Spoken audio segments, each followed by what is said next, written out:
Advertencia. Este programa, sus componentes y posibles invitados no tratan de expresar ideas políticas ni religiosas. En este programa solo divulgamos hechos históricos y relatamos leyendas, sin ningún posicionamiento político, ni religioso, ni social.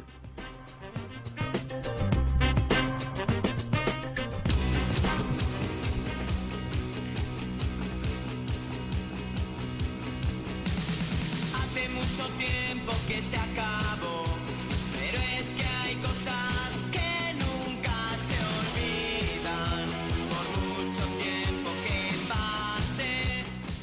Pues aquí estamos otra vez con el resolí este que nos ha dado. No, es no es orujo. resolí.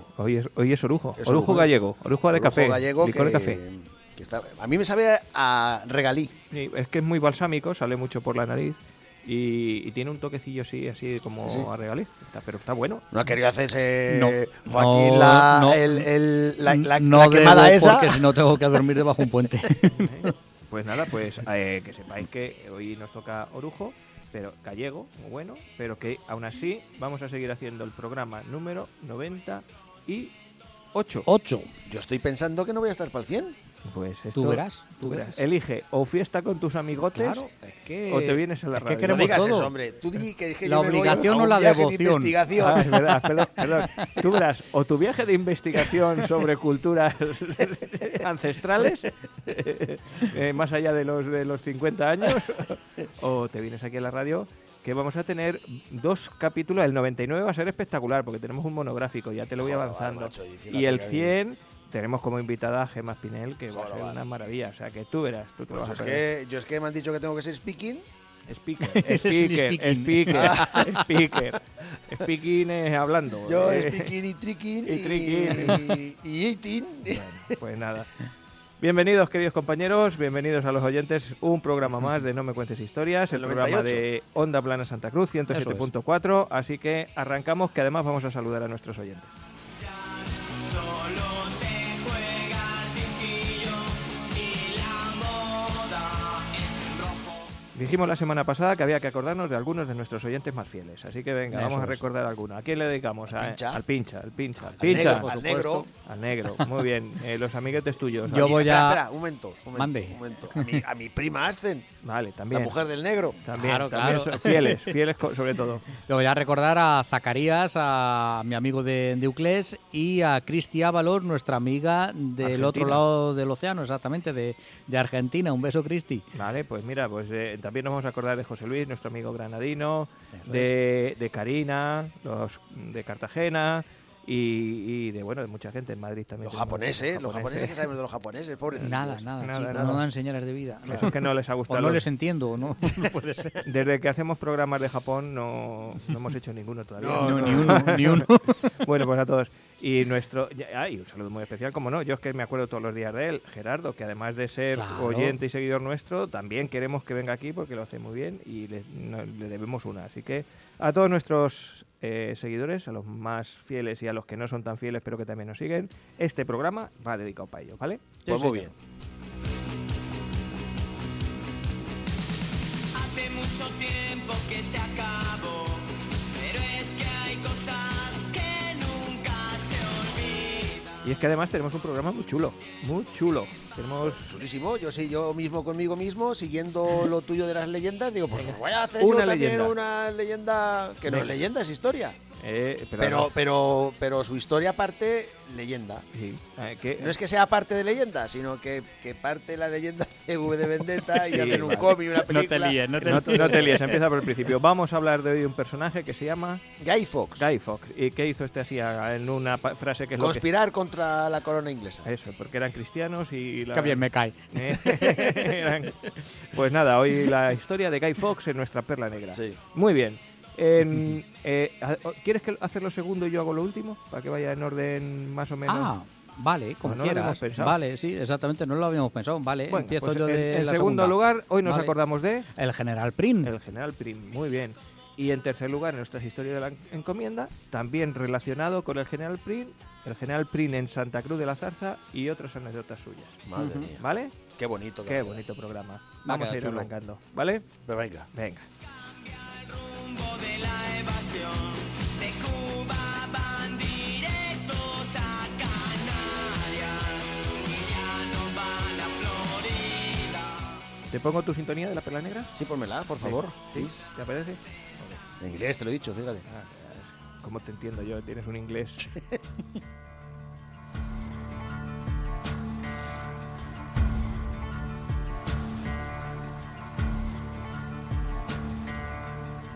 There ain't no grave can hold my body down. There ain't no grave can hold my body down. Recuerden, recuerden el 5 de noviembre. Conspiración, pólvora y traición. No veo la demora y siempre es la hora de evocarla sin dilación. Pero, ¿qué ha sido del hombre? Sé que se llamaba Guy Fawkes. Y sé que en 1605 quiso hacer saltar por los aires el Parlamento británico. Pero, ¿quién era realmente? ¿Cómo era? Pues contestando a la pregunta de esta señorita que ha hecho la introducción, Guy Fawkes era un miembro de una prominente familia inglesa que nació en 1570 y que fue el segundo hijo de 4 que tuvieron el matrimonio compuesto por Edward Fawkes, que era un procurador y abogado inglés, y Edith Blake. Este matrimonio eran de religión protestante, al igual que los abuelos paternos, pero no como los abuelos maternos, que eran católicos. Lo que pasa es que cuando Guy Fawkes tiene 8 años, le va a ocurrir un hecho que le va a cambiar su vida por completo, porque su padre Edward muere y su madre Edith, pasados unos años, el de respeto oportuno, pues se casa, y esta vez lo va a hacer con un católico. Así que la familia pasa de ser protestante a ser católico. Y Guy Fawkes se va a educar en el colegio católico de St. Peter en York.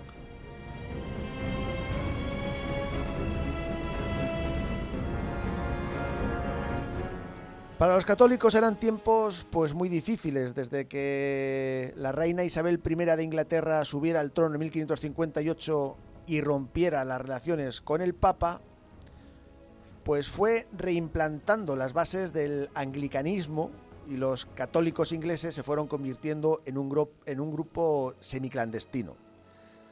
Por ejemplo, pues no podían celebrar misas, no podían alejarse más de 8 kilómetros de sus domicilios, no podían estar a cargo, no podían estar en un cargo público ni ejercer las profesiones más importantes, y no podían nombrar sacerdotes bajo pena de muerte.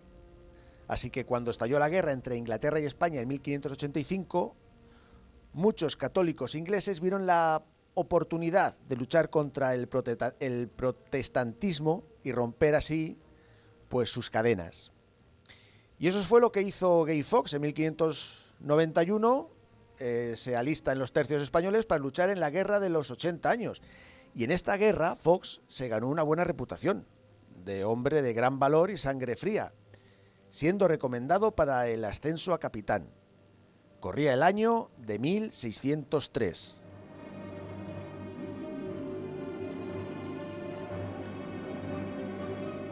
En este mismo año, más concretamente el 24 de marzo, pues la reina Isabel I muere. Y sube al trono Jacobo I de Inglaterra e Irlanda y VI de Escocia. Con este nombramiento, pues los católicos esperaban el final de su persecución y discriminación. Esperaban unas políticas de inclusión, de respeto, pero no. Jacobo I siguió con las mismas políticas de Isabel y esto llevó a muchos católicos ingleses a plantearse el eliminar al monarca. El mismo Fawkes estuvo aquí en España en 1603 para pedir el apoyo de Felipe III, para acabar con el monarca inglés.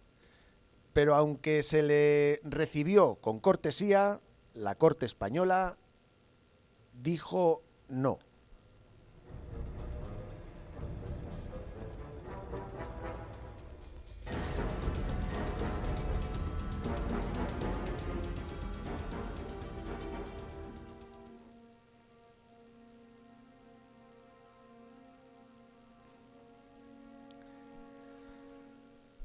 A Fox nos lo describen como un hombre alto y fuerte, tenía una espesa cabellera entre morena y pelirroja, tenía un bigote largo a la moda de la época y una barba muy poblada y rojiza. Era un hombre de acción, inteligente y de gran resistencia física y de trato agradable. Tenía un carácter alegre, no era pendenciero, era leal a sus amigos y era habilidoso en las artes de la guerra y con una mezcla de piedad y profesionalidad con las que se ganó a sus compañeros de conspiración, porque finalmente, con la negativa española, Fox se volvió a Londres y se integró en un pequeño grupo de católicos ingleses que estaba liderado por un tal Robert Catesby. Este pequeño grupo estaba formado por 13 personas y conspiraban contra Jacobo I. Planeaban pues asesinar al monarca y con él muerto pues poner a su hija Isabel de Estuardo, que era la tercera en la línea sucesoria. El primer encuentro lo iban a tener estos conspiradores el 20 de mayo de 1604 y lo van a realizar en un local llamado Duck and Drake. Se volvería a contactar con España para ver si habían cambiado de idea, pero no, la monarquía española, el monarca español sigue diciendo que no, así que ellos solos se costearon y planificaron la operación. El plan era volar por los aires el palacio de Westminster, con el rey y sus principales ministros dentro, y para conseguirlo siguieron estos pasos. El conspirador Thomas Percy pues consiguió entrar a formar parte del cuerpo de los honorables caballeros armados. Esto le hace de obrar con cierta libertad y alquiló una casa próxima a la Cámara de los Lores, que estaba ubicado junto al Támesis. También se hicieron con una casa en el otro lado del río. Allí, desde allí trasladarían los barriles de pólvora. Esto se ocuparía Fox de hacer esto y de hacerlo estallar. Por último, se alquiló una dependencia en los sótanos del Parlamento inglés y allí, pues poco a poco Fox lo fue llenando de pólvora, que llegó a meter nada más y nada menos que 36 barriles de pólvora.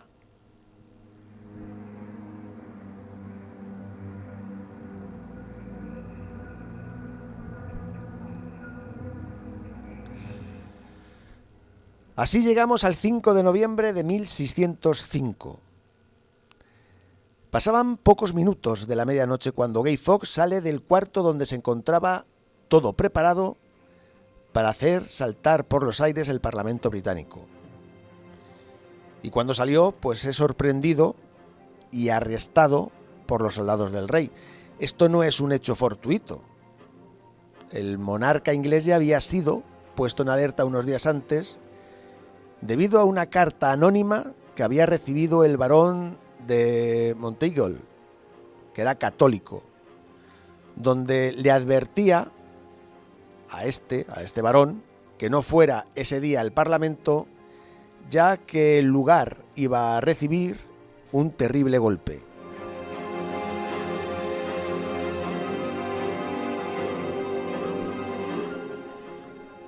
Tras el arresto de Fox, pues inmediatamente este fue interrogado. En primer momento, las primeras minutos de interrogación, él dijo que se llamaba John Johnson y que actuaba solo. Pero claro, los ingleses no le creen y le torturan hasta que él dice que bueno, que él es uno de los conspiradores y que había 13 más. De los 13 conspiradores de la pólvora, solo se atrapan a 8. Los otros 5 fueron abatidos cuando los soldados ingleses fueron a arrestarlos. A estos 8 se les condena a muerte y el día de la ejecución sería el 31 de enero de 1606.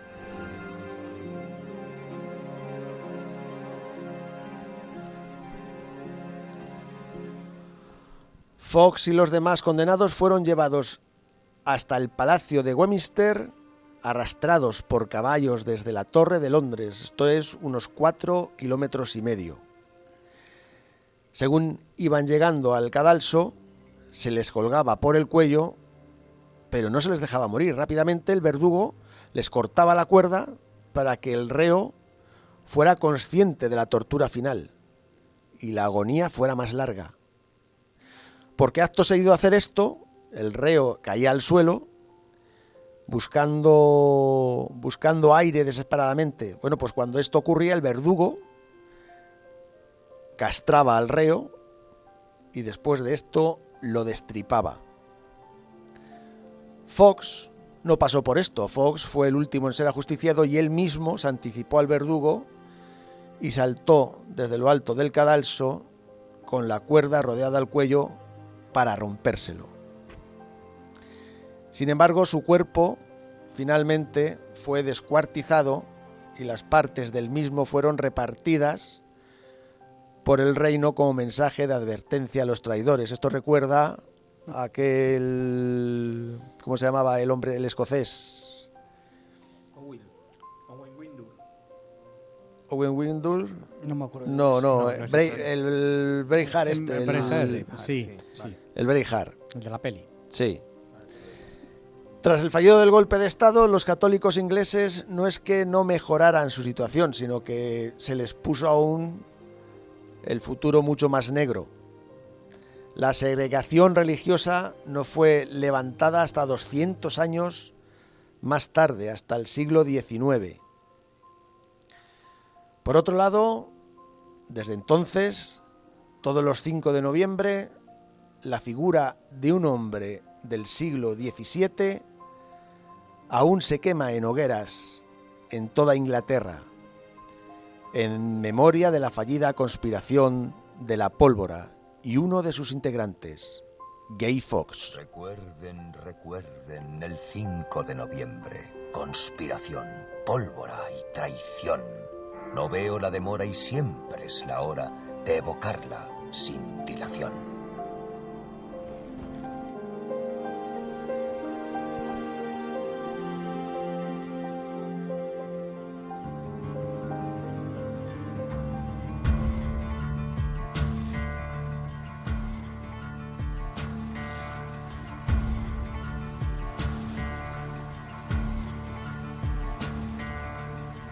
There ain't no grave can hold my body down. En primer lugar, William Wallace era. William Wallace, eso, no se me acordaba yo de... Estamos aquí, era William Wallace. William Wallace. Y segundo, esto se celebra en Inglaterra. a Sí, día sí, de hoy. ya le he dicho que todos los 5 de noviembre se queman hogueras. Sé que un caballero del siglo XVII así para Es curioso, yo lo conocía festejarlo. por la escuela de idiomas. En la escuela de idiomas para los adultos, aquí en la Municipal de Santa Cruz de la Zarza, Inma, uno de los textos que prepara es precisamente esto, la historia de Guy Fawkes y de la explosión en el Parlamento, el intento de reventar el Parlamento. Así que es una historia conocida. Sí. Y tiene mucho de misterio y mucho de, pues eso, de cómic. Es muy llevadera al cómic. Claro, la verdad sí, es que sí. sí ha dado mucho de Sí, sí. sí. Yo lo conocí por el cómic, por V de Vendetta. Sí, yo no sabía que había cómic hasta que no vi la película. Cuando vi la película me gustó tanto que ya me informé de ello y dije, coño, hay cómic. Y tengo el cómic también. No conocía el cómic y en la sinopsis, anda, leche. Pero si esto está basado en hechos reales, claro, imaginaos, tipo 300, que en la película de 300 nació de un cómic, igual, no de un libro como tal, sino de un cómic, pues esto un poquito lo mismo, pero sí es igual basado en hechos reales, aunque el cómic luego vaya por Sí, otro el lado, cómic. pero como ha quedado como esa careta como sinónimo de eso de conspiración. De hecho, ahí tienes a los hackers estos famosos, Exacto. Anonymous. Anonymous, que Anonymous. se ponen... los de que la se ponen casa en la de cara. papel. Y hay una- también se pone... esa careta No, es... la de la Casa de Papel realmente es una careta de Dalí, pero se parece a la de, Sí, la sí. de Guy Ah, es Fawkes, verdad, sí, pero que la asimilación es lo mismo, es decir, hay es una careta reivindicativa. Es decir, Ajá. no es una careta cualquiera, está puesta ahí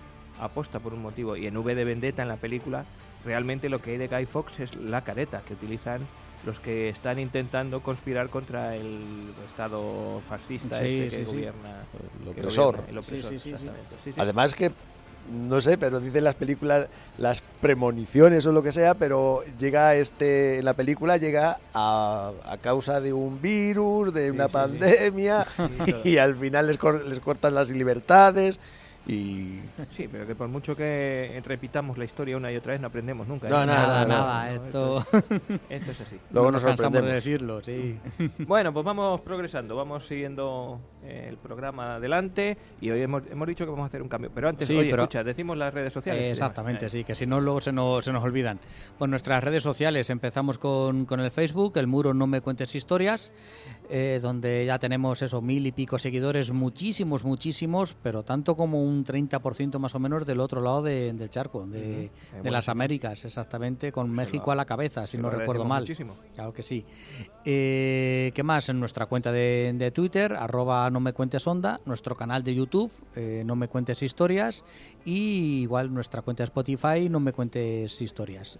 Y qué decir, pues que tenemos aparte de en iVoox, que es para descargarte el programita y escucharlo tranquilamente, que es donde lo hago yo. Con lo bien que dice el director podcast. Podcast. Podcast. Un podcast. Yo lo digo Muy bien dicho, muy bien habla dicho. idioma santacrucero. Sí, Ay, exactamente. ay, ay. sí. Podcast. Aquí los de aquí nos entendemos. Sí. ¿no? Por lo demás, Ya que está. arreen. Que vayan Venga. aprendiendo. Pues tenemos este programa, el completo, el que hacemos las tres secciones, y luego el podcast de me ¿cómo se cuentes llama? No me biografías. cuentes biografías, que no me salía, gracias Rafa, que es donde ponemos solamente los programas que dedicamos a biografías de personajes célebres. Exactamente. Es un programa más chiquitito que se emite los sábados en Eso Onda es. Plana Santa Cruz. En el ¿Ha cambiado 107.4? la hora de, No, de la acabo- emisión? por cierto, la semana pasada no lo confirmamos. Los dos son a las 6. A las ¿Ah, 6 sí? de la tarde. El domingo a las 6, no me cuentes historias. Y el sábado, el día de antes, a las 6, no me cuentes biografías. Y dos son a las no 6. me cuentes historias, lo repetíamos los Estoy- miércoles. Los miércoles Estoy- a las 9. estoy muy Eso liado, es. yo esto Estás muy liado, es... estás Qué entre la trajín, fiesta ese. de los 50. Llevas la una de- vida muy mala. Que vas a ser Los viajes para allá, ¿voy a ser speaking? speaking, sí, bien, vamos bien. Habrá que verte. No, retransmítelo en directo, por favor. Te estamos Oye, luego me esperando. llamáis. Sí, sí, Os vale. cuento ahí una en historia directo. allí, una batallita. Ujú. Va a ser el día, vamos a tener monólogo, lo mismo te llamamos para que le preguntes algo a nuestra invitada. Ah, vale, vale. Así que cualquier cosa de esa. Una cosa que se nos olvidó la semana pasada. ¿El qué? El número de teléfono nuestro. El Ostras, WhatsApp. sí, El 679983646. Veo que El estás WhatsApp, ágil. ¿eh? Está ágil, está ágil. Se nos olvidó la semana pasada y está ahí. Tiene 2 pares de gafas, pero está Pero ágil. está Sí, sí, está como una burra vieja. Así que todo eso, por todos esos canales os podéis poner en contacto con nosotros y seguirnos. Y siempre, claro, aquí en directo en Onda Plana Santa Cruz 107.4. Como alteramos Sí, el un orden, poquito. vamos ahora mismo con Hoy nos acordamos Después de los tercios, ponme una musiquilla y leo un testejo por aquí, Vale, ¿vale? pues está una música clásica para estudiar. Testejo, o sea, este Vale, dice testejo Testejo. y tú no dices nada. Y no Son pasa nada. ahora son las... pues dentro de 2 horas. Si es que ya Bueno. estamos en mañana, sé que se nos ha ido. De momento, el himno, venga.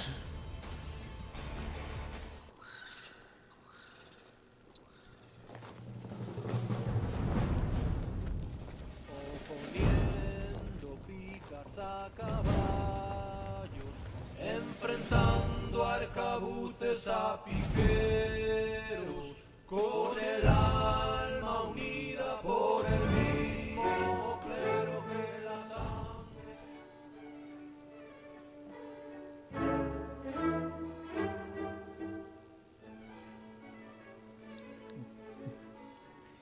Mis abuelos fueron todos españoles en las armas, en la iglesia, en el foro. Se distinguieron por su patriotismo.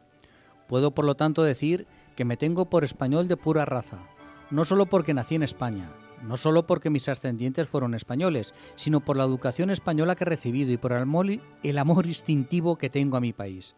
Y tanto es así que los males de mi patria me hacen daño como los males míos. Y tanto es así que si alguna vez ha podido haber en ella algo que mancillase su honra, me he creído yo también mancillado.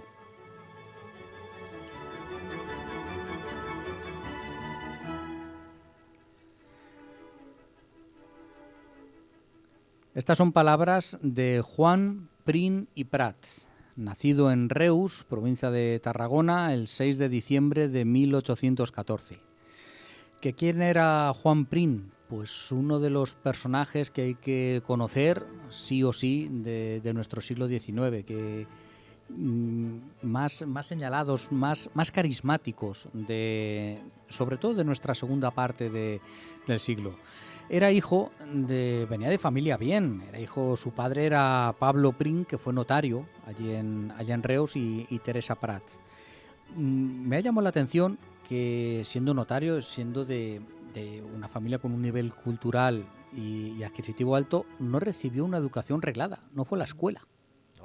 No, tuvo digamos que un profe privado, por así decirlo, al que estuvo reprochando durante toda su vida lo mal que le educó, para que veamos lo bueno de la enseñanza pública. Siempre echó de menos Juan Prim tener más base cultural. Porque era... Pero es que has dicho un comentario... Sí. Yo es que... Sí, me voy a salir un poco de esto, pero yo creo que es que no está la cosa en lo público ni en lo privado, sino quien está en lo público y en lo privado. La persona que o sea, ejerce. que uno que puede estar trabajando en lo público puede... Yo es que he tenido una experiencia en este verano que es que... Los pelos como escarpias. Exactamente. Entonces puede ser fenomenal y uno del privado puede ser una calamidad. Y al contrario. Ahí me refería porque es que me ha llamado muchísimo la atención que este hombre no fuese a una escuela normal y corriente, sino que le educaran en su casa, y este hombre siempre echase de menos tener una base cultural más amplia, porque él que tenía una ambición tan grande, más grande que su coraje, y mira que tenía valor y coraje que le sobraban a espuertas y a raudales, siempre echó de menos, porque esa cultura le hacía falta luego en su labor de estadista, de general, de político, y eso lo echaba en falta. Porque él realmente creció, ahora lo veremos, al calor de las armas, no al calor de las letras, y siempre lo estuvo echando un poco en falta. Sí. Como os digo, eso, era hijo de notario sin una formación reglada. Su padre, lo que eran aquellos tiempos, a pesar de notario, durante la guerra civil, la guerra de la independencia, pensamos, Juan Prim nació en 1814, justo cuando acababa la guerra de la independencia. Pues los años anteriores su padre había sido capitán de la primera legión catalana en la guerra de la independencia. Tengo que investigar esto de legión catalana, que no me cuadra mucho la palabra legión en esas fechas, sino que yo la atribuyo a una organización militar posterior, no en esos momentos. Fue posteriormente, durante la primera guerra carlista, ya en los años 30, recordamos que en el 33, en 1833, cuando muere Fernando VII, los carlistas se echan al monte, sobre todo allí en Cataluña, y la familia de Juan Prim siempre está del lado de los liberales, de los isabelinos, y su padre fue batallón de tiradores de la Reina, de los conocidos en aquel entonces como miqueletes. Eran voluntarios. Los migueletes, sí, que después Fernando VII los tuvo también. Estos venían desde el siglo XVII. Los miqueletes, ya que he estado investigando un poquito, y los miqueletes venían de la primera sublevación que tuvo en 1640 Cataluña, cuando se posicionó al lado francés, cuando se sublevó contra Felipe IV, sí. contra el duque de Alba. No, perdona, el conde-duque de Olivares, perdón, que patino.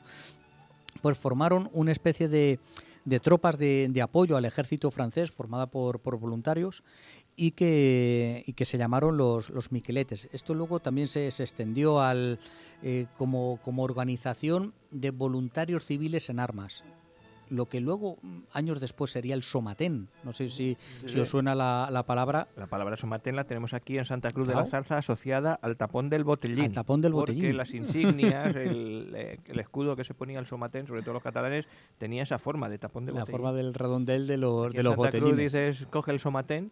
Es la chapa del botellín, exactamente. Pues estos miqueletes sería una especie de antecesores. Por ejemplo, en el País Vasco, en Navarra, en Álava, ha quedado como policía foral. ¿Sabes?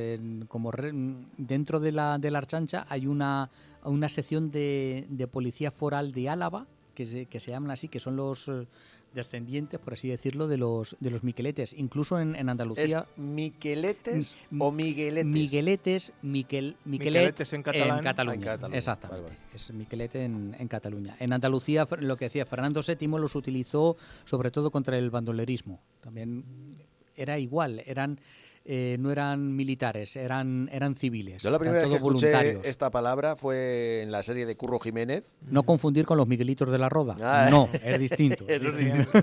Pues yo lo escuché la primera vez en la serie de Curro Jiménez, que Sí. salían, bueno, pues claro, se basa la historia de Curro Sí, Jiménez. exactamente. Sí, la va película en aquella época. En aquella sí, sí. época y los migueletes que yo decía, ¿y son estos migueletes? Claro, y yo siempre pensaba en los Miguelitos de, de la Roda. Cada uno oye, exactamente. Pues aquí ya en esta época, en esta primera guerra carlista, es donde se empieza a dar a conocer a nuestro futuro general Prim. Porque Prim destacó desde el minuto 1 con unas dotes de mando que estaba hecho para la milicia. Además, un hombre valiente, arriesgado, audaz, duro, insensible, bastante fuerte, como fue aquella guerra. Te acuerdas que hemos hablado bastante de aquella, sobre todo, primera guerra carlista, de lo cruel y dura que fue. Pues Juan Prim se manejaba como Pedro por su casa. La verdad es que destacó bastante. Su padre murió de peste durante esa época y fue subiendo en el escalafón militar, destacando por su progresismo, por siempre estar de la parte de los liberales, enfrentándose a los carlistas, que allí en Cataluña eran legión. Ahora sí utilizo la palabra legión. Eran muchísimos la raigambre que tenía el carlismo en Cataluña, que siempre lo asociamos a Navarra, y no estaba muy extendido en todo el norte, sobre todo en, Sí, de hecho, la Segunda Guerra en Carlista Cataluña, ocurrió fundamentalmente allí. en Cataluña, exactamente. Pues él siempre fue combativo contra el carlismo. Fue nombrado en 1841, ya va ascendiendo. El carlismo lo podemos asociar al absolutismo. Lo podemos asociar al tradicionalismo, sí, absolutismo, sí, es el antiliberalismo. ¿Qué es eso? Bueno, pues que estaban en contra de los partidos políticos, estaban más a favor de la forma Que de el rey gobierno es que era el que mandaba anterior. y no era Exactamente. una monarquía. Más de una tradición cristiana, se basaba más en, oye, el gobierno de la tradición, si hasta ahora nos ha ido bien con nuestros Vaya a reyes, ¿por cambiar. qué vamos a cambiar? Ya. Un poco así, ¿sabes? Un día a lo mejor hay que hacer un programa específico de carlismo, porque es un movimiento muy muy complejo, no es tan sencillo ponerle la etiqueta de antiguo, de ultraderecha, de de ultraconservador. exactamente, no, porque hay- incluso dentro del carlismo hay corrientes de izquierda. Sí, y- corrientes obreras. Exactamente, y, y gente del campo. Exactamente, mucha gente del campo, lo que hemos dicho, Lo que pasa es que acoge en líneas generales un poco lo que le pasa a día de hoy a Vox, y no nos metemos nunca en política, Ujú. es decir, recoge gente descontenta de otras cosas. de otras cosas. De otras sí. cosas. Y entonces el Es carlismo el- le ocurrió eso, el recogió carlismo gente recogía mucho. de gente Sí. descontenta. Lo que hablábamos de las desamortizaciones, dices, bueno, pues quitas el poder a la iglesia, ya, pero le quitas el poder quitándole también cuando daban la sopa boba en los conventos, esa gente que vivía de la sopa boba o esa gente que vivía de las tierras comunales, que el liberalismo coge y reparte entre los grandes propietarios. Entonces, ese pequeño propietario, exactamente, ese pequeño propietario se pasa al carlismo porque con el liberalismo ha salido salido perjudicado. perdiendo, claro. Exactamente. Entonces, por eso es un movimiento muy, muy complejo. Como complejo será nuestro Juan Prim, porque veremos que tendrá muchas luces y muchas sombras, como tenemos todos al final, en definitiva. Pues os decía, en 1841 es subinspector de carabineros en Andalucía, ya empieza a ir escalando, ir haciendo carrera. Y siempre lleva una política favorecedora de los aranceles. Juan Prim encarnará ese españolismo a machamartillo de los catalanes y lo conjuga muy bien con el amor, pero amor y defensa cerrada de los intereses de su región.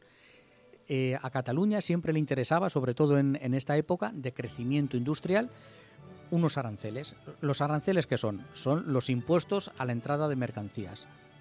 Si España tiene que importar, un arancel es un impuesto a las importaciones para favorecer a la industria local, porque el paño inglés es más barato que el paño que hacemos en España. Pero claro, si lo traemos todo de fuera, acabamos con la industria de aquí. Entonces, los defensores de hacer una industria en Cataluña siempre eran favorecedores de una política de aranceles altos, de poner impuestos altos para que saliese más caro la ropa que se hacía en Londres a la que se hacía en Barcelona. Claro, exactamente. sí. Pues Prin siempre fue un gran defensor de los intereses de su región y de la industria textil catalana. Siempre fue defensor de aranceles que iba contra la política de los liberales.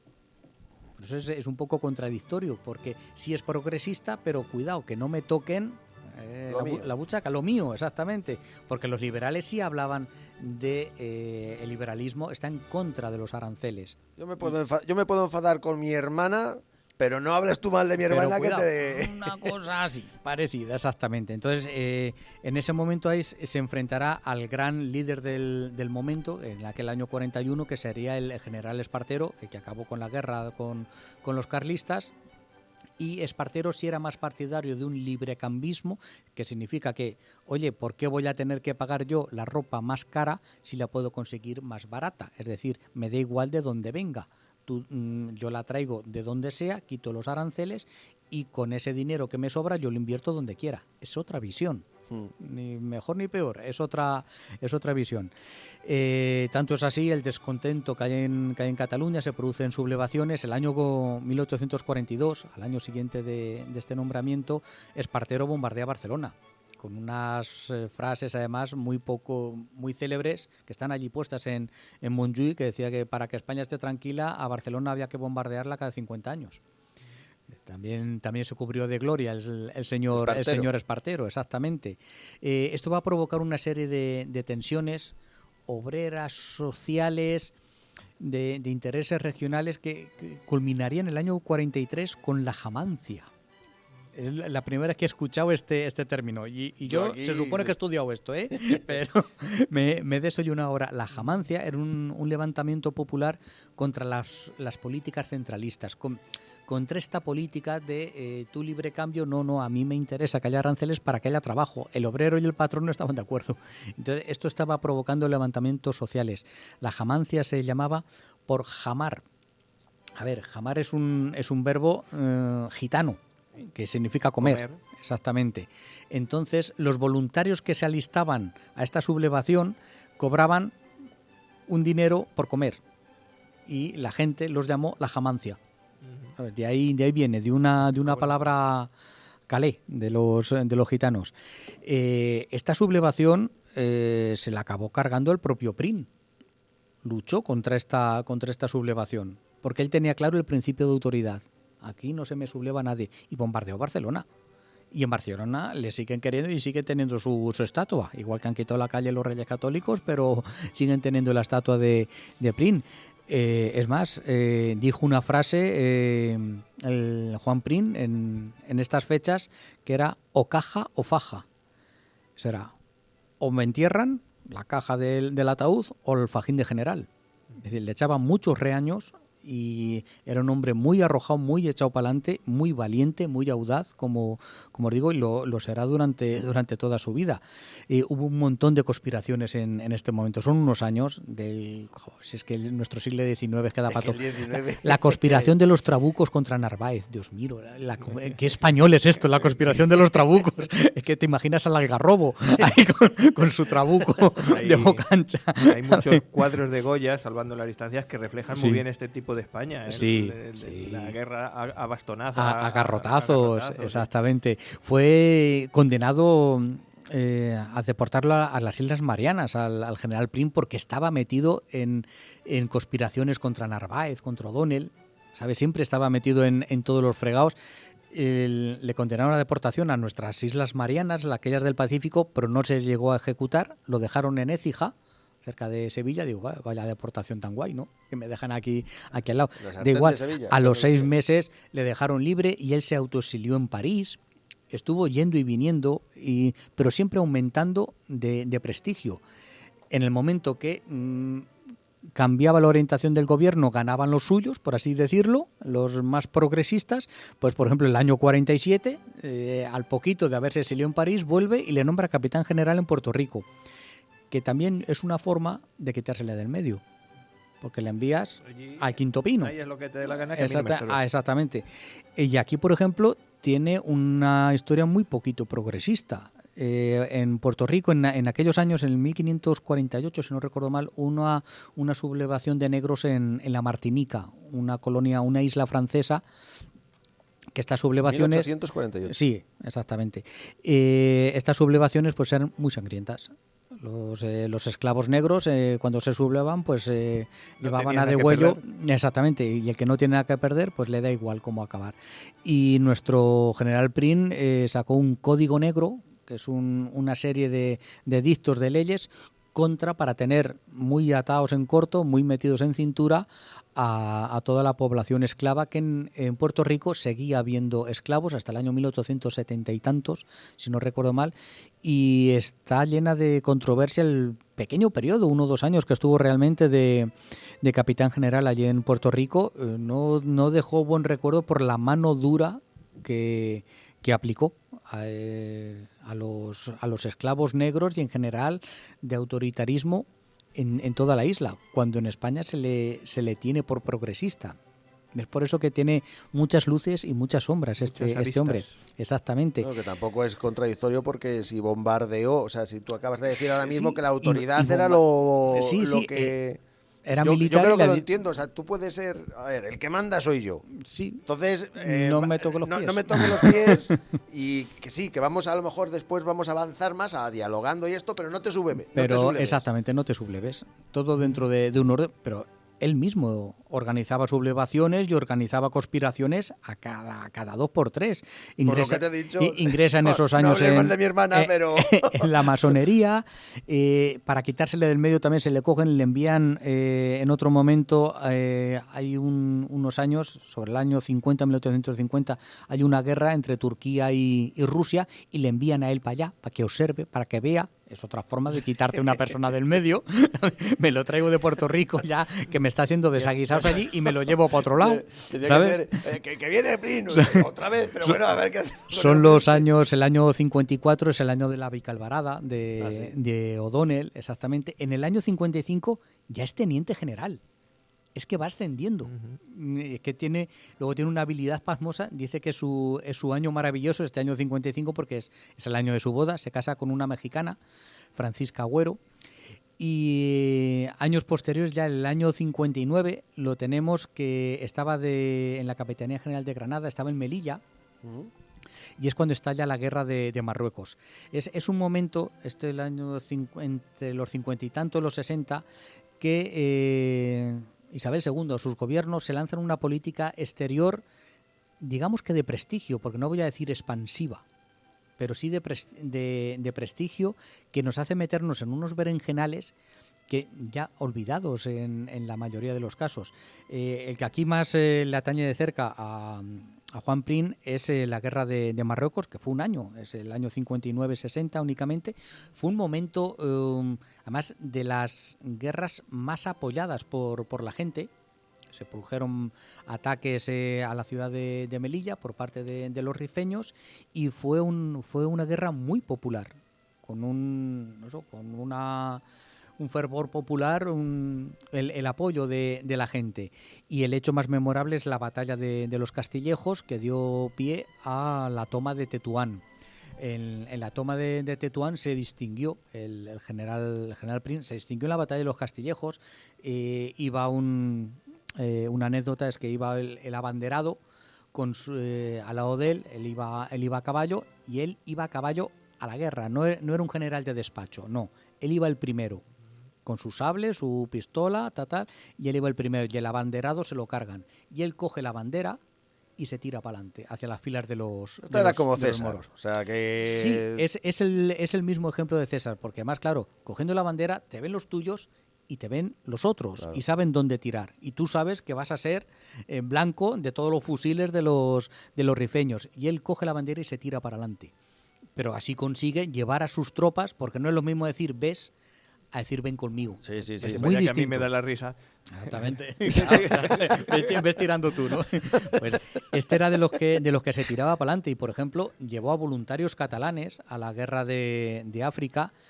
Y en el asalto a Tetuán, a la muralla de Tetuán, hicieron este castillo que hacen los catalanes, Ah, sí. que Sí, van sí, sí. montando unos encima de otros, y así superaron hay un cuadro muy célebre de la toma de Tetuán, que es esto, montando, haciendo este castillo, que ahora mismo no recuerdo el Sí, nombre, los Castellet, castillos una humanos, esto, cosa sí. así exactamente, y la bandera de España arriba tomando el asalto la ciudad de Tetuán. Entonces, esto fue lo que le llevó al culmen de su popularidad, porque no todos los generales podían decir que iban los primeros con su gente diciendo los tiros para mí.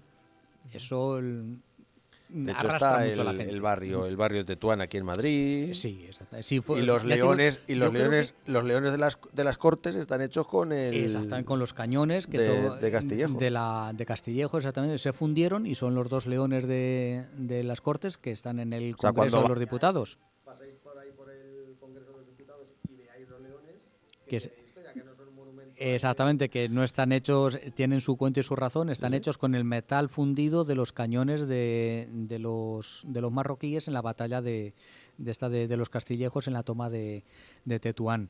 Pues os digo, es un hombre que estaba en la cumbre. Ha sido, yo creo que, la última guerra popular, o la de las últimas más populares en España, con más apoyo de la gente. En el año 61, siguiendo con esta historia de las intervenciones de prestigio en el exterior, nos metimos en una expedición a México.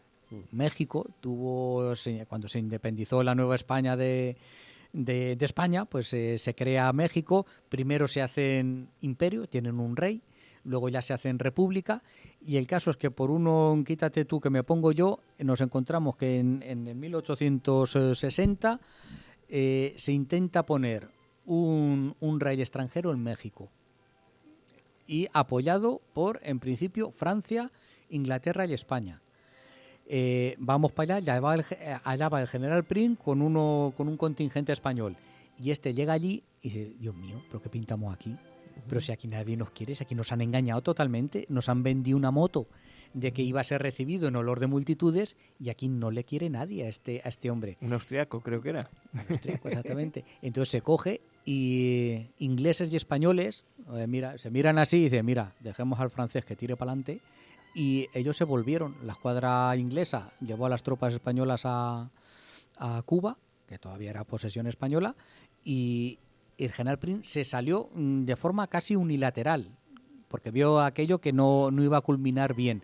En España le supuso muchísimas críticas, porque claro, se habla bien desde lejos, ¿sabes? La reina le apoyó bastante, le nombró hasta senador, le defendió delante de las críticas, y se dice que esta defensa personal de Isabel II al general Prim en ese momento hizo que fuese monárquico hasta el final, y que la oposición a los Borbones, él fuese de los últimos en conseguir dando apoyo a la dinastía de los Borbones, antes, luego, como veremos, de quitarlos y poner a Amadeo I de Saboya en la revolución del 68, porque se sintió muy defendido por la reina, porque vio que había obrado bien. Oye, si hay que dar la vuelta porque nos hemos equivocado, nos damos la vuelta y nos hemos equivocado. pasa nada. Y no pasa nada, y a nuestros soldaditos no les pasa ni Exactamente. media. Los franceses se metieron una leche de la marca grande. Ya se había fundado en aquel momento la Legión Extranjera francesa, y es una de la derrota que tuvieron, se llama Camerone, el pueblo donde los mexicanos rodearon y derrotaron a la Legión Extranjera. Es una de las derrotas que se canta en la Legión Extranjera como uno de sus momentos de lucha hasta el último hombre. Y los franceses se equivocaron de cabo a rabo. Tuvimos otras expediciones que otro día hablaremos más despacio. Estuvimos en la Conchinchina, en Vietnam. Había tropas españolas luchando en Vietnam con los franceses, que allí hicimos el tonto directamente, porque los franceses se quedaron con toda Indochina, lo que hoy es Vietnam, Camboya, Laos, todo eso se quedó en manos francesas, y los españolitos pusimos los muertos y se olvidaron totalmente de nosotros, exactamente. Y otra guerra que tuvimos en Perú, contra Perú y Chile, por un quítate que me siento yo, por tonterías. Visto desde 100 años después, dice: Dios mío, pero nos tuvimos que meter en guerra, llevar una armada allí. Pues sí, Llevamos una armada allí y tuvimos la guerra del Pacífico con Perú y Chile. Pues en 2 de estas guerras de prestigio internacional, de intervención internacional, después de la pérdida del imperio, parecía que queríamos levantar un poquito y volver a ser alguien dentro del concierto de naciones internacional, pues nuestro general Prim estuvo en la guerra de Marruecos, donde tuvo realmente la fama, y luego también fue al final reconocido por esta retirada a tiempo, que vale más que una victoria, en esta intervención en la expedición a México. Ya os digo, fue nombrado senador vitalicio. Y esto hizo que hasta las vísperas de la Revolución del 68 no pidiese la abdicación de Isabel II. Fue de los últimos de los progresistas en pedir la abdicación. En el año 66 hay un pronunciamiento en Villarejo, aquí en Villarejo de Salvanés. No me desveles mucho. Vale, pues paso rápidamente. También ese mismo año, unos meses después, se subleva el cuartel de San Gil, también en Madrid. Y ya el año 68 es la sublevación de la Gloriosa, la septembrina, porque fue en septiembre del 68, donde Prim fue el líder de esta sublevación de San Gil lo documenta bastante bien Pío Baroja, ¿no? ¿O Galdós. Tampoco me desveles mucho. Ah, bueno. No vamos a poder hablar de nada.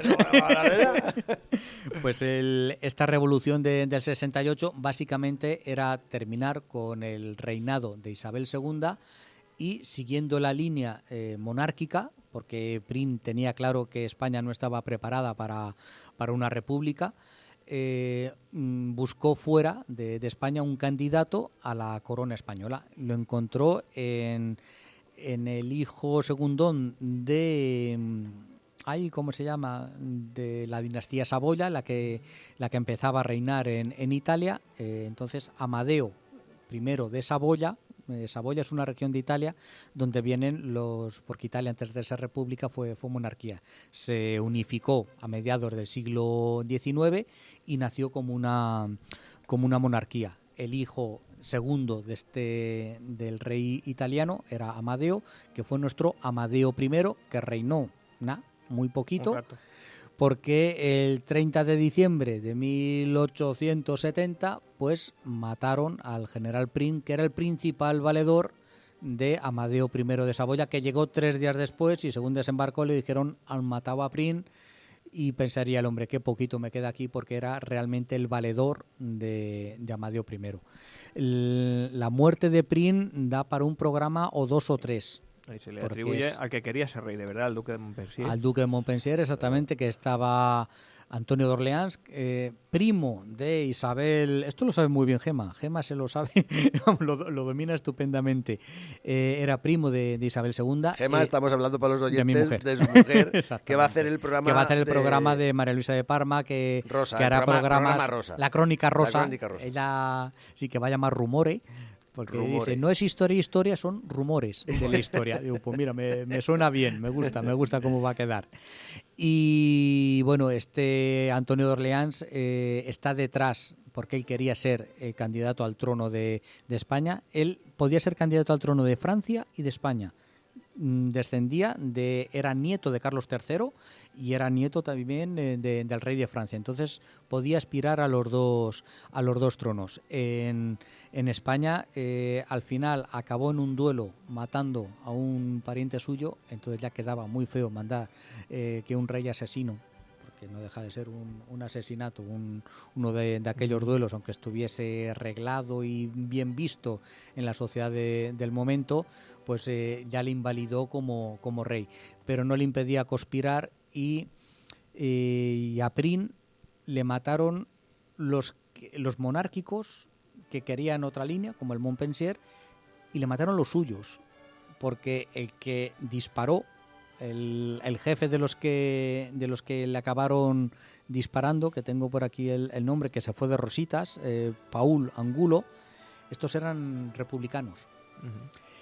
Eran los suyos más extremistas, porque Paulo Angulo fue amigo personal de Juan Prim. Lo que pasa es que se fue radicalizando y Prim pues no llegaba, como os digo, no llegaba Ten amigos pa' eso. a ser la línea republicana, ni mucho menos, él seguía siendo monárquico, y este hombre se fue radicalizando y aceptó el dinero de un aspirante al trono, de un rey.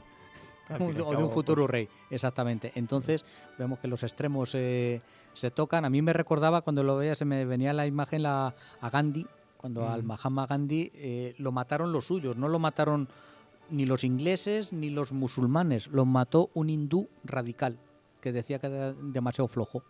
Digo, pues mira, en la que dices tú, para tener amigos así, ¿sabes? Entonces el general Prim, en la calle del Turco, que es donde está la calle del Turco, pues Marqués de Cubas, actual. Marqués de Cubas. ¿Y dónde está Marqués de Cubas? Pues es que está al lado de la Cibeles. Está muy cerquita. Es la calle que hace esquina con el Banco de España, que hemos pasado por allí 40 veces cuando hemos ido a Madrid, desde la Puerta del Sol pasando por... de la Puerta de Alcalá pasando por Cibeles, queda a mano izquierda. Esa calle antiguamente se llamaba la calle del Turco, e iba la noche del 30 de diciembre. Ya le habían avisado en el Parlamento. Había habido discursos incendiarios en plan, tú no vas a morir en tu cama, de esta no sales. Y un republicano le dijo por lo bajín a Prim, cambia esta noche de itinerario. Había ya un complot organizado para matar a Prim.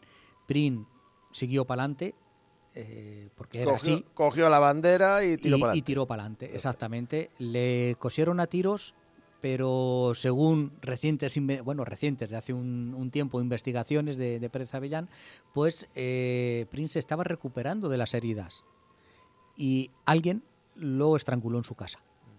No se sabe quién, es lo que yo creo que nunca se va a saber, es difícil de saber, pues seguramente alguien volvería a pagar para que alguien del servicio o quien fuera entrase y porque se veían marcas de estrangulamiento en el cadáver de Prim. No murió por las balas, se estaba recuperando. Hay noticias en la prensa los días siguientes de que se estaba recuperando de las heridas de bala y acabó ahogado en su propia casa. Exactamente. Pero te digo que daba para un programa y para dos la muerte de Prim, la conspiración. Sí. Es el primer magnicidio de la era moderna, por lo menos en España. Esto inauguraría muchos asesinatos de políticos, de presidentes de gobierno y demás. El primero es este de Prim en 1870. Lo vieron fácil y dijeron, esto es... Sí, escolta la justa, no hay chalecos antibalas, no hay coches blindados ni ninguna historia. Es una diligencia con un criado al lado. Y le pega un tiro. Exactamente, se suben, lo rodean, le paran al caballo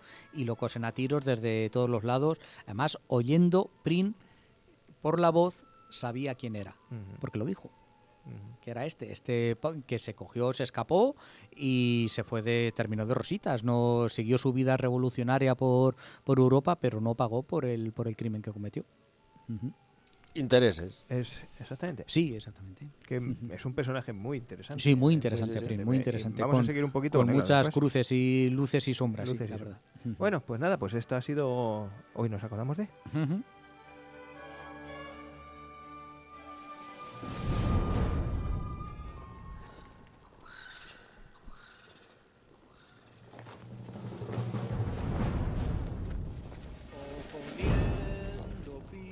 A caballos, enfrentando arcabuces a piqueros, con el alma unida por el mismo clero que la sangre. No sé si así en esta versión, tan, no voy a decir extendida, pero tan prolija, pasaremos esto a No me cuentes biografías, pero es un personaje que merece estar. Que me calléis, que me cortéis. No, porque todos los detalles que has dado son interesantísimos, pero que es un personaje que merece estar en No me cuentes biografías, es uno de nuestros candidatos. Y por cierto, esta semana diré que nos toca Berenguela. ¿Te acuerdas de Berenguela? Sí, hombre, lo dijo Joaquín, una historia muy interesante. Sí, muy chula. Una buena mujer. Una buena mujer. Pobrecilla, lo que sufrió. Lo que pasó. Toca calamidades. Pues estamos con Berenguelas en el No me cuentes biografías, que es el de la semana que viene, y que sepáis que es un programilla que tenemos ahí que se puede seguir. Sí, sí, Bueno, pues- y va subiendo Sí, también. poquito a poco. Sí, más de 100 seguidores tenía lo último que vi. Ujú. Digo, mira cómo va subiendo poquito a está. poco. Es que son interesantes. El así, hermanito pequeño, en, claro. en trozos cortitos la cosa se hace Son amena. pildorillas, Muy bien. exactamente. Pues vamos, si queréis, con mi parte, que hoy, Venga. por razones obvias, va a ser la tercera, y que es las historias de la encomienda, y que hoy pues también vamos a seguir con el General Prim. Curiosidades del General Prim.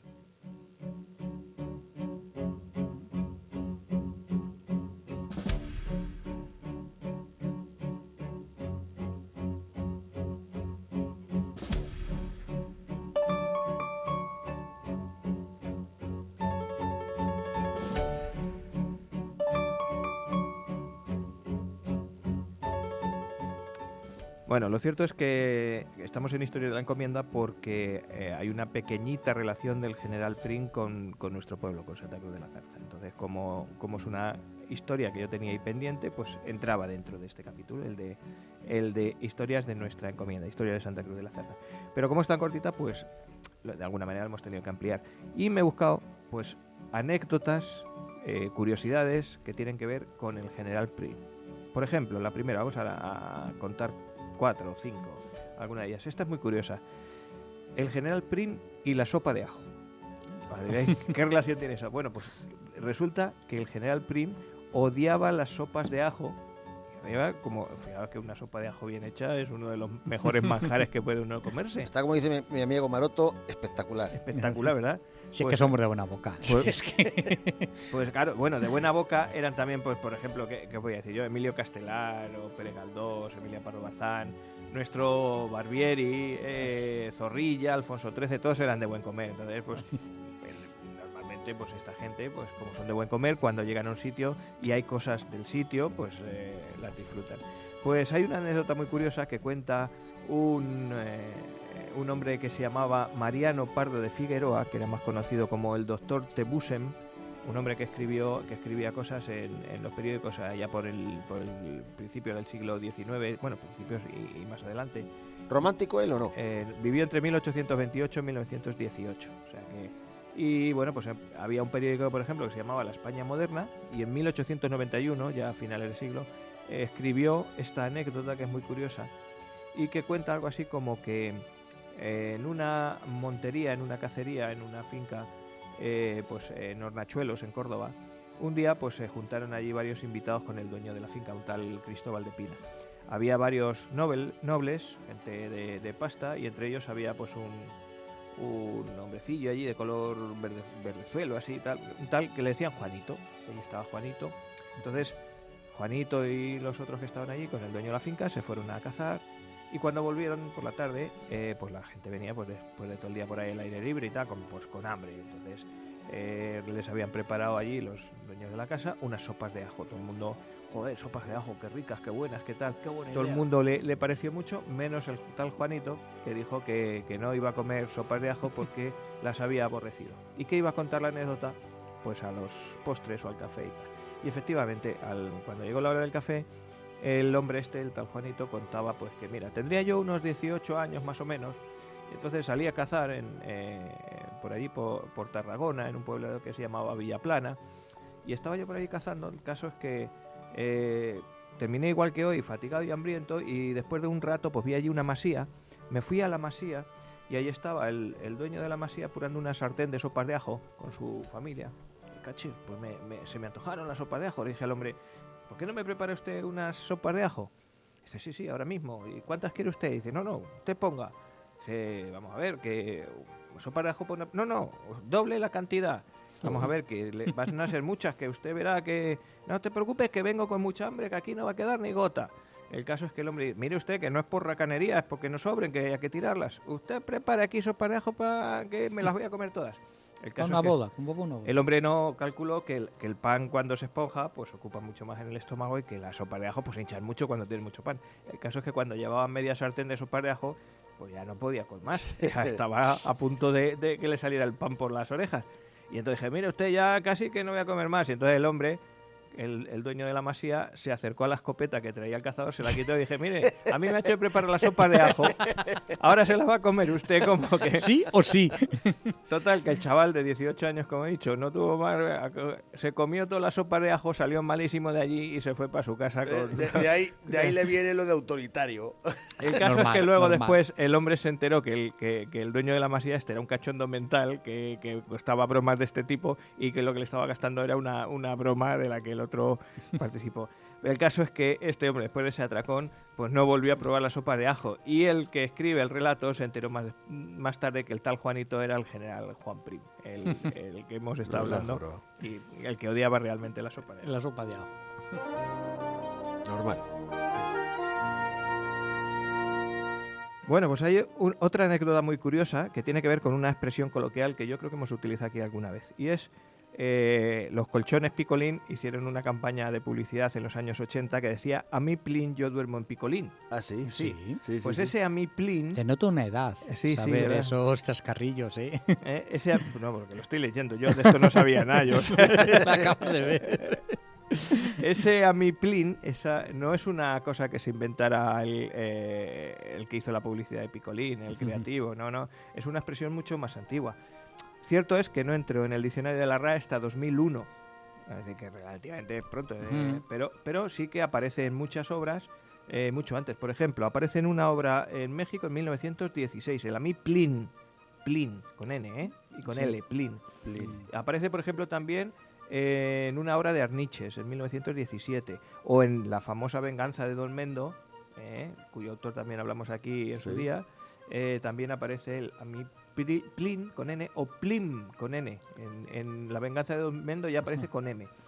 Y bueno, pues luego en años posteriores, en el 32, en el 39 y en el 72 también aparece en obra de teatro. O sea, que es una frase que se ha dicho durante muchos sitios. Durante mucho tiempo. ¿Y cuál es el origen, la etimología? Pues en muchos sitios se dice que la miplin, que significa más o menos algo que me importa muy poco, o que a lo que no quiero hacer caso, que tiene que ver con el general Prim.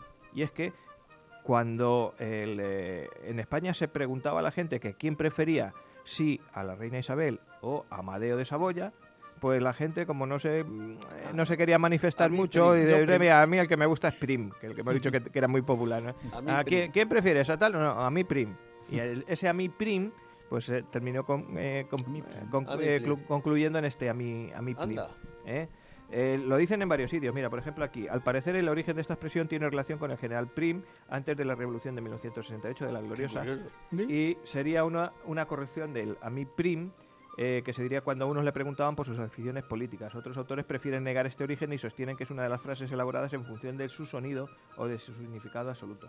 También hay otra que dice que la frase en sí no significa decir algo que no tiene importancia, sino todo lo contrario, sí, porque se consideraba que el general Prim era un paradigma de apostura, un tío muy apuesto, y que a las mujeres, cuando le preguntaban que a quién le gustaba, a mí Prim, a mí me gusta mucho Prim. Entonces, la frase se utilizaba en otro contexto y en otro sentido. Así que ese es el significado que se atribuye a mí Prim.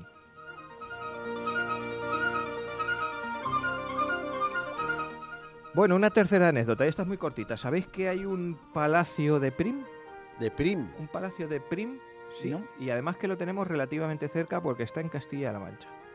En el municipio que está dentro del Parque Nacional de Cabañeros, que es en Ciudad Real, que es Retuerta de Bullaque. La Retuerta de Bullaque sí que os suena.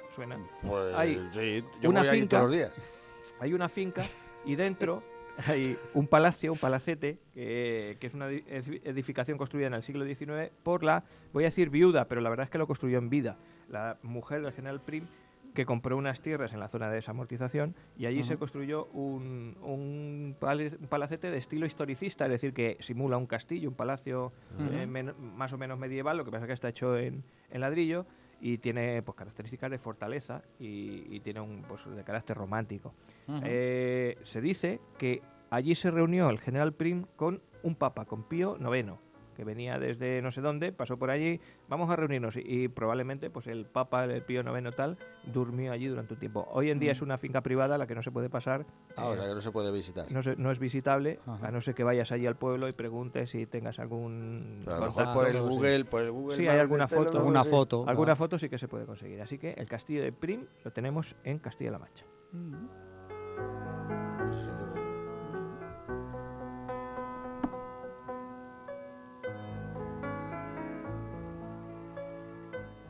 Bueno, y vamos con la que me interesa, con la más interesante. El general Prim en Santa Cruz de la Zarza. Y diréis, ¿cómo? ¿Cuándo? ¿Por qué? Pues es muy sencillo. Y aquí, fíjate, juntamos ya a Prim con Benito Pérez Galdós, con los episodios nacionales, con todo esto. Y es que Benito Pérez Galdós escribe un libro que se llama Prim, que está incluido dentro de los episodios nacionales, donde relata un poco pues la vida, biografía, historia, peripecias del general Prim. Pues bien, en los episodios nacionales mencionados se menciona a Santa Cruz de la Zarza en el capítulo 23 y en el 24. En 2 ocasiones se nombra Santa Cruz de la Zarza. Una en relación directa con Prim y otra en relación con una mujer, un personaje, digamos, secundario de la trama, que también participa en la misma acción, en la revuelta que se comienza en Villarejo de Salvanés en el 66. Lo que comentaba antes Maese. Exactamente, el levantamiento, he dicho revuelta, el levantamiento de 1966, pues ese personaje secundario también pasa por Santa Cruz y se nombra Santa Cruz de la Zarza porque va con las tropas de Prim. ¿Qué es lo que ocurrió en aquel momento? Estamos hablando del 2 al 6 de enero de 1866. En ese momento, Prim, que ya quiere echar a Isabel II de ahí, dice que pues, bueno, organiza un levantamiento. Piensa que bueno, pues que hay que buscar un sitio desde donde atacar Madrid, de donde irse para Madrid con todas las tropas que pueda aglutinar y tomar por la fuerza Madrid, y piensa pues en Villarejo de Salvanés.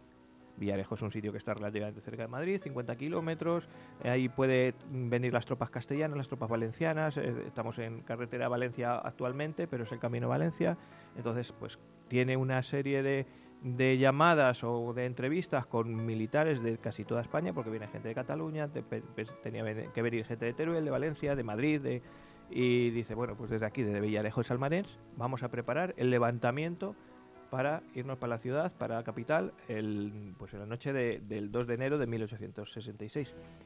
¿Qué ocurrió? Pues que solo acudieron 2 regimientos de caballería, el de Calatrava y el de Bailén. Luego en Ávila se le sumó un batallón de infantería del regimiento de Almansa y luego ya se quedó aislado. ¿Y qué tuvo que hacer? Pues como en ese momento no funcionó ese levantamiento, tuvo que huir en este caso hacia Portugal.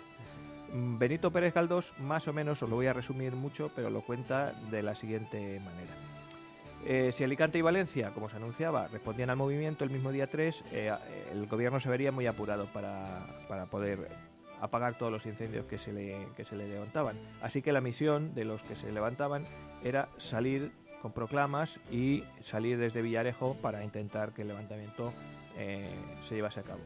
Nadie durmió la noche del 2 de enero y nadie pudo eximirse del delirio de pensar lo que iba a pasar al día siguiente. Las cabezas grandes, los que más pensaban, y las chicas ardían y se movían, allí no dormía nadie.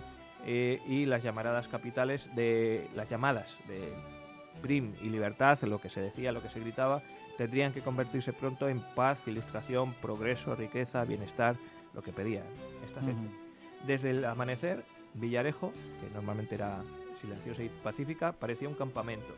Los regimientos de Calatrava y Bailén y muchos paisanos que se les unieron fueron recibidos con estrépito y con aclamaciones. Acto seguido, había cantineras que les daban a los soldados pues vinos de nuestra tierra y anís de Chinchón, que estaba relativamente cerca. La organización era un vértigo, todo el mundo corría de un lado a otro preparando caballos, faltan caballos, hay que traer caballos. Bueno, pues al final, desde Huete, desde Tarancón, desde Aranjuez, vinieron unos cuantos caballos, unas varias docenas. Los amigos más íntimos, los más cercanos a Prim, se les dio caballo, los demás que se buscaran la vida. Si tenía que ser en un burro, en un asno, andando, o con los camellos que había en Aranjuez, que habían traído los reyes, todo el mundo tenía montura. El caso es que cuando ya estaban todo el mundo preparados, uno de los amigos más íntimos de Prim, Frasco Monteverde, llegó y vio que algo pasaba. Pavía, que era otro de los que estaba allí, no se dejó ver por la calle, atento a lo que pasaba.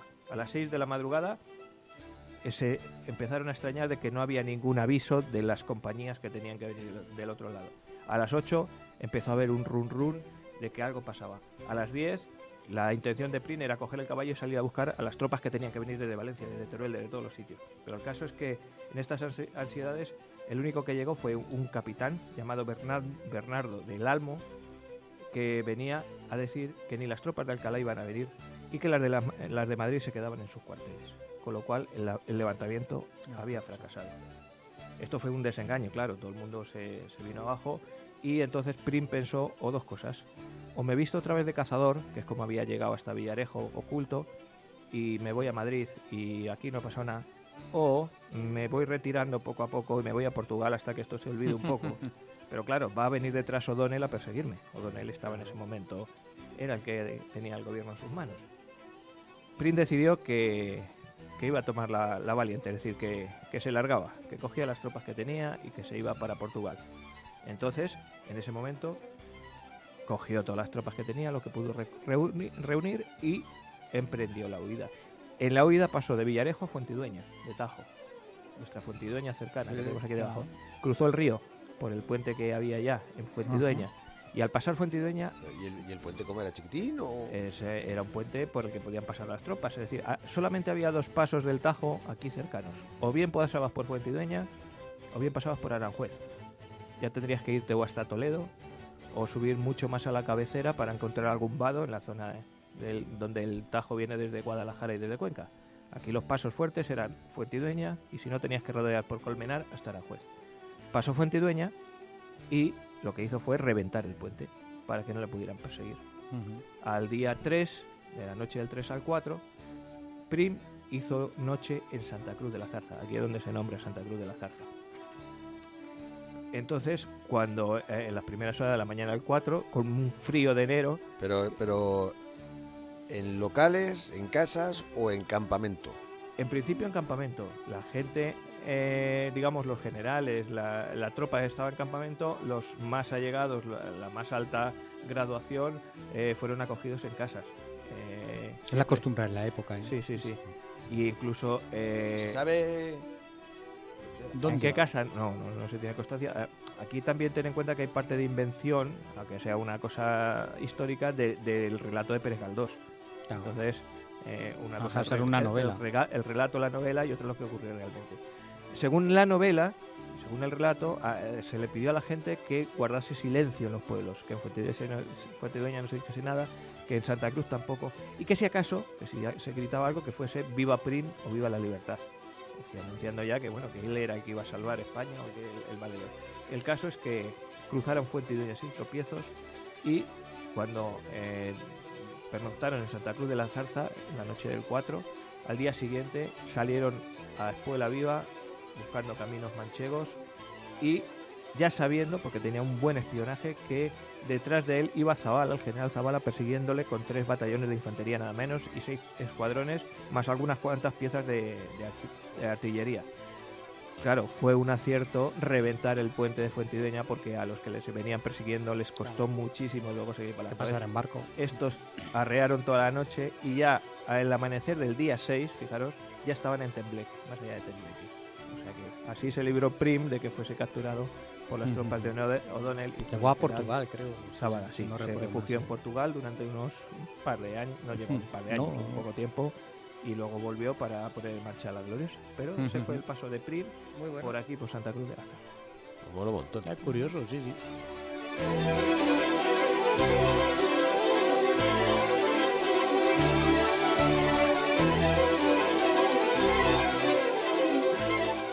Está chulo, cuando buscas en las enciclopedias, en Google, en no sé qué, y pones Santa Cruz de la Zarza y te aparecen cosillas de estas, pues a uno se le... la cosilla. Así un poco repelús por la espalda, mira, pues sí, pues ya existíamos entonces y ya pasaban por aquí... Cosas. Las cosas, sí. Pasaban cosas. Y en este caso, pues eso, juntar a Prim, a Benito Pérez Galdós, a tal, pues da un cierto prestigio. Es una de las cosas que se ponen en los libros de historia cuando se habla de Santa Cruz de la Zarza. Así que... Yo, una vez hablando contigo, Pacheco, me acuerdo que decía, Jorbar, yo es que me mola cuando miro una calle, miro un sitio, Jorbar, si es que aquí ha pasado esto, aquí ha pasado esta gente. Yo me acordaba cuando hacía lo de Prim de la calle del Turco, digo, leche, la de veces que he pasado. Me acuerdo que este verano, que ya barruntaba preparar el programa, pues bajaba desde Sol y me paré que hay una placa puesta allí a la espalda del Banco de España, en la entrada de esa calle, donde viene aquí mataron al general Prim, exactamente. Pues aquí tenemos que pasar, por aquí pasó claro, sí, Juanito, el de las sopas de ajo. ese tipo de cosillas, claro que nosotros no lo podemos documentar aquí Sí, en sí. Santa Cruz, donde paró y demás, si se supiera, dice, jorobar, esto sí que merece una placa y esto es lo que hace... Y una rotonda o dos. Y una rotonda, Que como luego- poco una que rotonda. luego venga la gente a verlo. Vamos, hay muchos inventos más falsos y más de leyenda que dan mucho dinero del turismo. El mismo Toboso, la casa de Dulcinea, que es un personaje que no existió, Ficticio. da dinero y la gente va a Sí, ver la casa de la gente va a Dulcinea. verla, O sea, que claro. es así de sencillo y de claro. Bueno, pues es una cosa que hay que explotar y hay que... Nuestro granito de arena está puesto. Bueno, hoy os traigo canciones con historia, otra vez, canciones de leyenda. Y os voy a poner una cosa que la verdad es que ya lo puse en otra ocasión, porque es una canción que a mí personalmente me gusta mucho. La letra, por si no la entendéis, aunque en esta versión se entiende muy bien, dice: el sueño va sobre el tiempo, flotando como un velero. Nadie puede abrir semillas en el corazón del sueño. ¡Ay, cómo canta el alba, cómo canta! ¡Qué témpanos de hielo azul levanta! Si has dicho que no vamos a entender, es la mujer esa que canta así que... No lo sé. En este caso, esto es un poema de Federico García Lorca. Es el fragmento este pertenece a una obra de teatro que es un drama vanguardista que hizo Lorca, una cosa así, que se llamaba Así que pasen 5 años, y Lorca lo subtituló La leyenda del tiempo. Y bueno, pues la obra representa la tragedia del ser humano, que es víctima de sus sueños y del tiempo, y por eso va la leyenda. ¿Por qué se hizo famosa esta canción? Porque la versionó en una versión que en su día supuso una ruptura muy grande y chocaba mucho. Camarón de la Isla hizo una versión flamenca con música electrónica que entonces era muy vanguardista, que no todo el mundo entendió. Y la verdad es que es una maravilla. Luego después han hecho muchas versiones. Hay una de Enrique Morente, fijaros, ni más ni menos que Enrique Morente, que también ha versionado música flamenca con rock andaluz y con música electrónica, que también es una maravilla. Pero hoy os traigo una versión que se entiende mucho mejor, que es de Manolo García, del último La Fila, Manolo García, y es esta versión de La leyenda del tiempo, de la versión de Camarón, que es el poema de Lorca, que está chula y que a mí me gusta mucho. Así que La leyenda del tiempo, Manolo García, versión de Lorca.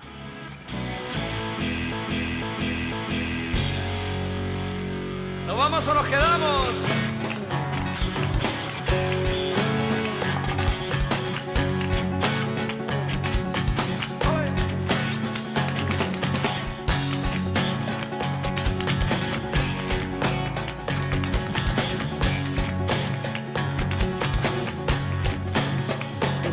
El sueño va sobre el tiempo, flotando como un velero, flotando como un velero.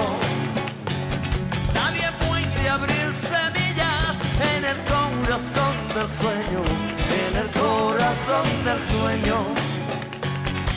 Y el tiempo va sobre el sueño, hundido hasta los cabellos, hundido hasta los cabellos. Ayer y mañana comen oscuras flores de duelo, oscuras flores de duelo. El sueño va sobre el tiempo, flotando como un velero, flotando como un velero. Está muy chula porque Manolo García, que no es andaluz, aquí pone incluso acento y deje andaluz. y deje. Está muy influenciado por la versión de Camarón, que fue la primera. Sí, no, y yo sí la conozco. O sea, yo la he escuchado. Ahora que sonaba, Me gusta o que no, pero que... Sí, ya digo, la versión de Camarón es una maravilla, es una adelantada a su tiempo, y por eso Camarón es Camarón. Y estas versiones a mí personalmente me gustan mucho cuando hay versiones de canciones muy conocidas, me gusta regalar, sobre todo estas que se entienden muy bien. Y Manolo García, que es uno de mis intérpretes favoritos, pues mira, pues ha hecho esto, que está muy bien. Así que, pues esta es La leyenda del tiempo, de Lorca. Pues Y muy bien. no os voy a preguntar qué vamos a hacer la semana que viene, porque lo tengo que contar yo. Así que voy a poner un poquito la música y ahora os cuento quién va a venir la semana que viene. venga. El sueño va sobre el tiempo, flotando como un velero, flotando como un velero. Nadie puede abrir semilla en el corazón del sueño. Y bueno, es que vamos a tener, si no pasa nada y si todo sale bien y si nuestra invitada tiene disponibilidad, vamos a tener el primer monográfico y especial de la temporada. Ya enseguida, en el tercer programa ya tenemos Yo no voy a estar. invitado. Mira que me... La mejor mula sin manta. Y es que dentro de lo que es Historia de la Encomienda, yo quería dedicar desde hace mucho tiempo un programa a una necrópolis que tenemos aquí cercana a nuestro núcleo urbano, que es la necrópolis de las Esperillas. Esperillas significa algo así como tierra de cantos sueltos, una especie de picón. Sobre todo es una palabra que no es muy utilizada, pero que es como grava, más o menos. Sí. Entonces, en una zona de aquí del pueblo que le llamamos las Esperillas, pues en un momento encontraron lo que es una necrópolis de la Edad del Hierro. Estamos hablando de 3 o 4 años, hace 3 o 4 años. sí. Por Ha ahí. llovido un poco. Y esta necrópolis fue investigada, descubierta, tratada y documentada por una excelente profesional que es Amanda García Carrillo, nuestra paisana, que actualmente está trabajando también en unas excavaciones aquí muy cerquita, en Lillo. Y que, bueno, pues que ha cedido primero a facilitarnos material para que conozcamos mejor lo que fue la excavación de las Esperillas, lo que se sacó de allí, lo que significa dentro de la historia de Santa Cruz, de la época de la Edad de Hierro, y no solo en Santa Cruz, sino en los alrededores. Entonces Santa Cruz no existía, lógicamente. Y ya de paso pues nos va a hablar de más cosas, de lo que está haciendo, de lo que significa toda esta época, de lo que significan los avances que hay en estas excavaciones que está haciendo ahora y los descubrimientos que hay y lo que es importante respecto a lo que nos ha llegado hasta ahora. Así que, pues bueno, pues la tenemos aquí a nuestra disposición, si quiere y puede y está. Exactamente. Y hacemos un especial, Amanda García Carrillo, Va a las quedar Esperillas. Así que os esperamos la semana que viene, ¿vale? Muy bien. Yo no estoy. ¿Tú no estás? Hala. Bueno, Hasta luego, pues Lucas. te lo escuchas luego en iVoox. ¿Sabes cómo descargar los de iVoox? Sí, luego ya lo Sí. escucharé yo, pero escucha, y si yo llamo, Vale. bueno, sí, espérate si me acuerdo, puedo. Con no Lo mismo, cogerte el tío, teléfono. Si tienes muchos quehaceres, ¿pero dónde vas?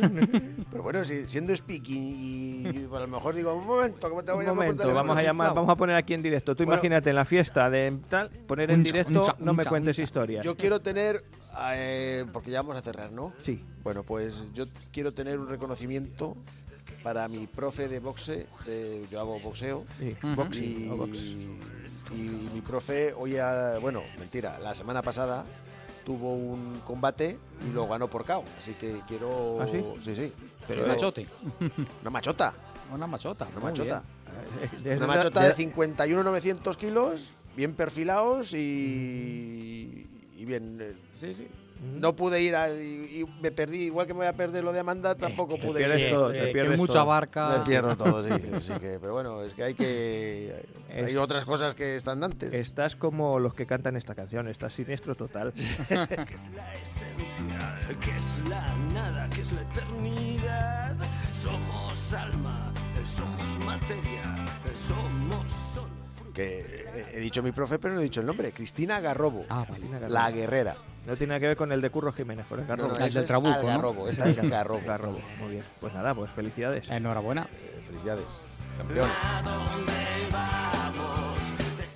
¿Qué otra cosa que... Bueno, Ojo, hoy no ojo, nos vamos. Lo que tiene que por aportar cierto, al mundo. Que por cierto, Voy a está por las patrocinada por Juan Rucci. ¿Ah, sí? De ahí, Claro. de, Por cierto, de ahí por cierto. de lo que dijimos la semana pasada. Que de no se podía hacer publicidad. No se puede hacer pero- publicidad. pero Tú no conoces a Juan Rucci de nada. O sea que es